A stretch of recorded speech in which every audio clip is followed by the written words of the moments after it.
Welcome back, Internet. Umcho here, and this video is part of the Alarma project. In today's video, I will show you my strategy regarding password management. The main idea is to increase password security online while also having it be easy and convenient. I will show you good password practices and a backup strategy. With that said, don't forget that I include chapters to my videos, so if you don't have the time to watch the entire thing, you can skip to a chapter you would like to watch. Also, if you want to support what I'm doing, please subscribe and maybe give me a thumbs up. You can also consider helping me through Patreon or just buy me a coffee to help motivate me do more and better content. Links are below. Thank you, and let's proceed with the video. I would have to start by saying that obviously nobody is sponsoring me to do this video, but those are the tools that I personally use in my daily life. You can check others, do an informed decision. The idea is the same, basically whatever you choose. So what we'll be doing is get an online password manager. I personally use LastPass. Then have it configured with a very strong master password to protect and encrypt all of the rest of the passwords that you use in a daily life. This makes it easy for you to have different and unique passwords everywhere you go and access them conveniently from your computer, phone, etc. The master password needs to be strong here, and I'm not one that can remember a strong password. So what we'll do is do an offline password manager in the form of KeePass. We will create an offline database that is going to be stored on a flash drive, encrypted with somewhat strong password, whatever you want to choose. Even if you consider using your own, let's say, master password in the past for your online usage, it will only be accessible to someone who has physical access to the USB flash drive. So in theory, it's still kind of secure, but still, if you want to be on the highest level, go ahead and figure out a new password to keep your offline database safe. Also, we will need at least a couple of USB thumb drives. This is our disaster recovery. In case one of the thumb drives dies or you lose it or something like that, you do at least have one more backup. You can have 2, 3 or even more. Good practices are for those flash drives to be from different manufacturers, different batches at least, so that you don't end up with 2 thumb drives from a defective batch that die at the same time. Also, I personally decided to go and buy a hardware encrypted thumb drive in the form of this Kingston Iron Key Keypad 200 flash drive. It is hardware encrypted. My idea here is because I want to store additional files on the thumb drive. I want it to be encrypted at all times. Technically speaking, we can have similar effects with a standard thumb drive and create a software drive on it. It can be encrypted and so on. If you want to see me do something like that and explore this approach, let me know and we'll do another video around it. With that said, let's continue and start our configuration. So first, I downloaded the portable version of KeePass. I'm using it under Windows, but as you can see, Linux and macOS are supported, so download the version that works best for you. I also downloaded a KeePass plugin called KeePass OTP because we will use this to back up our second factor authentication for the websites. You know, those one-time use keys that are used for dual factor authentication with most of the websites. we can back them up, and it will make our lives much easier in case we, let's say, lose our phone. Okay, so here is the zip file. Let's just extract it. This is a portable version. It works regardless. You don't need to install anything. Okay, and the plugin file, I'll also include the links down below, don't worry about it. The plugin file, we just copy or cut it into the plugins folder. That's all there is. And let's start KeePass. Okay, that's normal because I tested it before. And let's do a new database. Here, what we need to say is where to place it. I will place it inside the folder. Here, it's the portable version, so everything will be contained in this folder. So it's fine for it to be in the same location. So let's go ahead and save the path. And here, this will be our master password that will protect our offline database. So again, best to figure out a new password and remember it, but this will be something that will be used very rarely if everything works fine. You will use this database only to get your password for your online password manager, or in case you lose your phone or something and you need to restore or access your dual factor keys. So here, let's say that I'll just type in secret 123 just for the demo. And yeah, it will save the password this week. Database name doesn't really matter. Security, most of the settings set on default are perfectly fine. I would recommend going for this 1 second delay button. This will make brute force attacks on your password file much harder. This sheet is just a template, so you can skip it. It's somewhere it asks you to write your password down basically. And here are sample files. You can do much more with this database, but in our case, we'll just create one simple entry.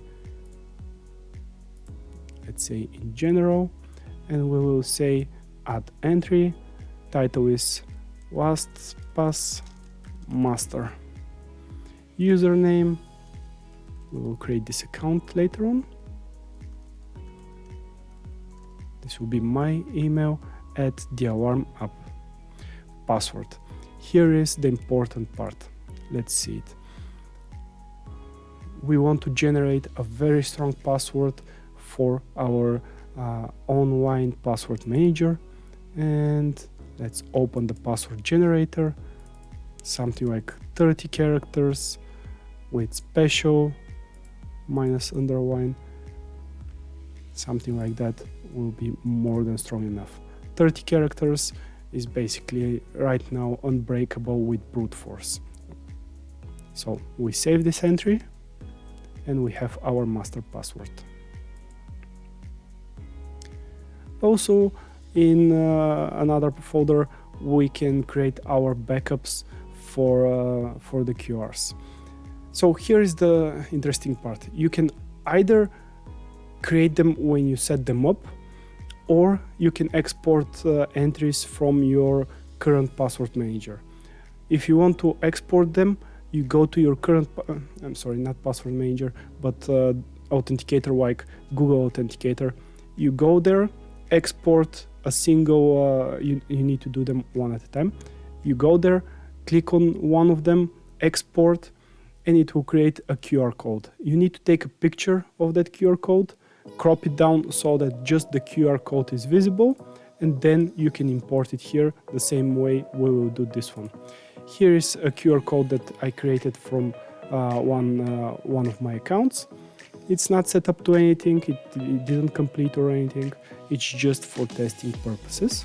So here we can create our folder, let's say QR backups.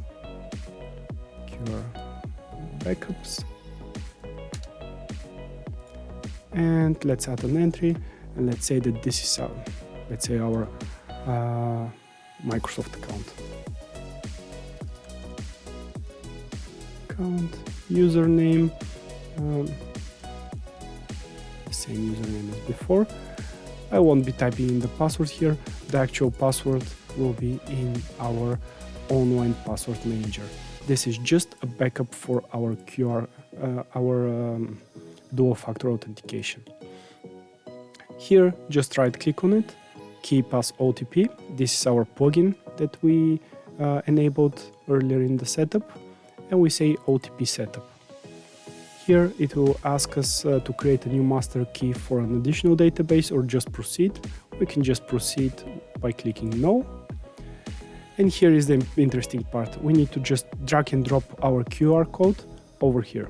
Again, if you're doing the export and backup from an existing setup, you need to export it from, let's say, your Google Authenticator, snap a photo of the QR code, crop it down so that you only see the QR code in the picture, and just drag and drop to this location over here.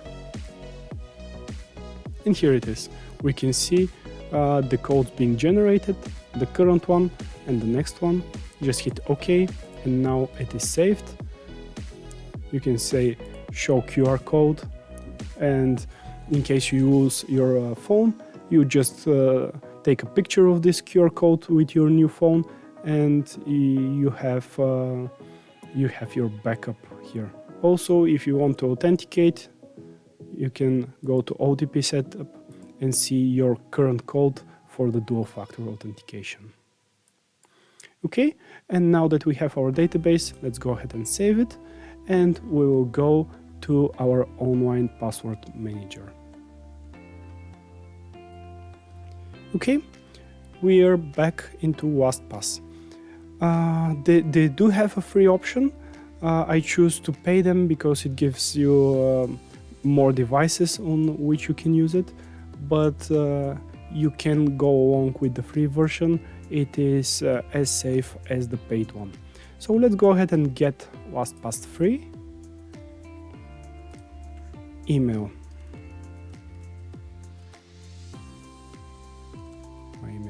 This is my email, and we go back to our offline password manager and open the entry and grab our strong password.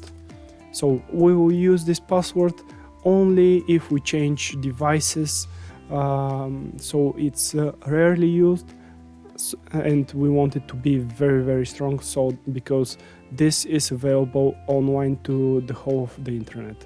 LastPass is available. So if someone gets a hold of your master password, they can get a hold of all of your accounts. So let's go ahead and paste our strong password, confirm it, and sign up.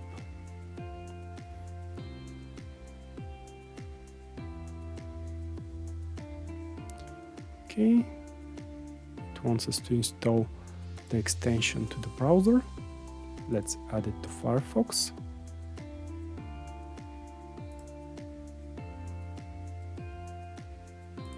Okay. Accept permissions. And we're in. We're in our online password manager, and now you can see the help here. And from here on, we can add passwords. This is the URL, so let's say google.com. We will put our username, which will be, for example, and the password. Here it can generate passwords for you, it can autofill everywhere, and so on. You start creating your online database with passwords. It is protected by a very strong password that even you do not know, and that password is stored offline. It's very important that it is stored offline, so that in case something happens with your PC or there is some sort of a virus or anything, you don't lose your password, or you don't give access to someone who has malicious intentions. Keep it safe, and also again have at least a couple of backups of this database file on different flash drives. best to have them in different locations, so that in case something happens like a fire or a flood, you don't lose your data. And in your offline backup, you also have a backup of your dual-factor authentication. Well, I hope this helps. This is my password strategy, and I think it's a good one. If you have comments on it, feel free to let me know. If you think that something's not right, or if you have better ideas, let me know and let's discuss this. Thank you for watching, and I hope I see you soon.